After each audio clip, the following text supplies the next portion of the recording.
All right, guys, welcome back into another NBA DFS video. My name is Polzin with 9 to 5 Sports. Going to be breaking down the value plays here for this NBA DFS Friday 12-game slate.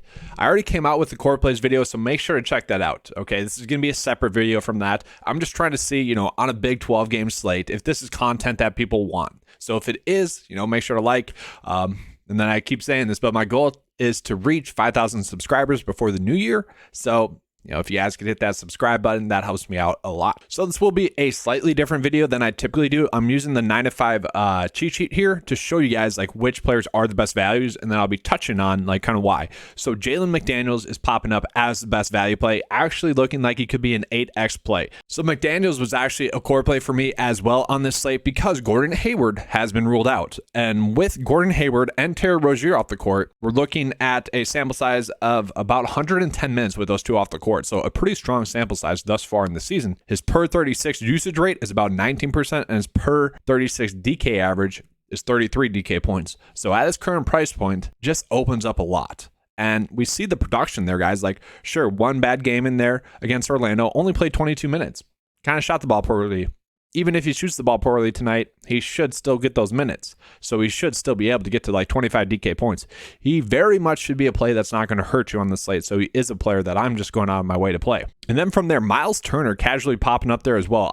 That is surprising to me, but we'll look into it and see why. So I will say, if Bam is ruled out, he's currently questionable, then yeah, that Miles Turner becomes much more intriguing. And also, if Bam is out, you're looking at Dwayne Dedmon, and you're just probably locking him in because he's probably going to get around 20 to maybe 25 minutes, and he's going to break the slate at that price point. So he'd certainly be someone you're playing. You'd basically be locking him in. I hate using the lock word, though, because injuries happen, fouls happen. I don't like using the word, so I apologize there. Miles Turner. Okay, so yeah, I don't know if I really agree with this. The expectation, I guess, would be that the minutes would be there for him. Maybe. I don't know. Had a poor night shooting in his last outing, and so the expectation is that he'd have a better night shooting. In terms of upside, yes, the upside's there. We already saw him against Washington get 32 minutes.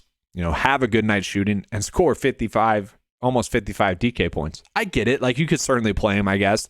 Upside-wise, it's there.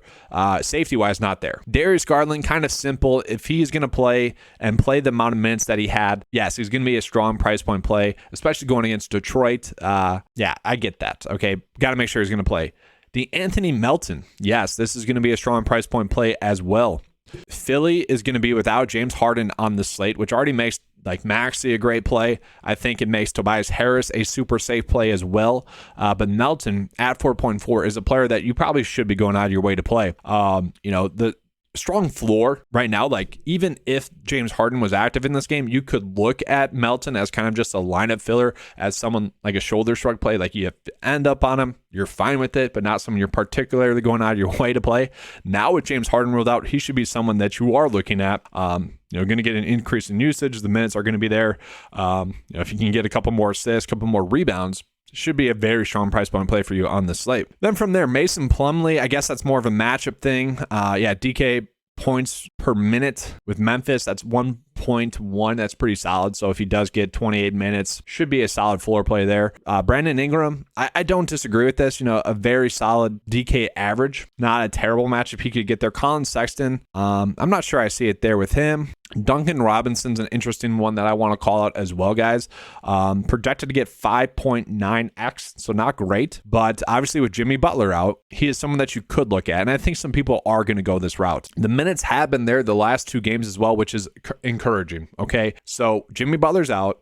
The shot attempts are going to be there. And really, he had a poor night shooting last game out. It's back end of a back-to-back. Maybe that's why. I typically like to target players that are coming in off of a poor shooting night that are typically good shooters, because then it's going to, let's say he was down here. It's going to reverse back and be really high shooting percentage eventually, and typically it is the next game. So he is someone, as current price point, could easily go for 20, even 25 DK points, especially if those minutes are going to be there.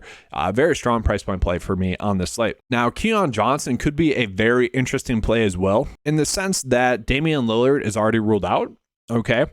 If Simons is ruled out as well, then there's going to be some value there for Portland. We already see the injury situation there for Portland. Not pretty. He is someone at his price point, if he gets an uptick in minutes, let's say 25 minutes or so, he could be a strong kind of value play. So if Simons is out, he is someone I'd certainly be looking at on DraftKings, especially given the fact that it's a guard and small forward. Like, you can play him at forward or guard. I like that a lot. Once again, got away in the news, but he could be a strong value play for you. And then I do feel like I have to touch on the Brooklyn situation as well. Patty Mills is expected to start. We'll see. If he does start, probably going to get right around 20 to 25 minutes at his current price point. Should be a strong price point play for you. Should be a good option. But I don't mind the idea of Edmund Sumner as well. Lately been playing a little bit more minutes. He is someone with Ben Simmons and with Kyrie Irving off the court, only across 35 minutes the sample size is coming from, but he does have a pretty high usage rate of about 25%, and per 36 is averaging 31 DK points. Now, once again, very small sample size. We don't even have 36 minutes going into that. So not a good sample size.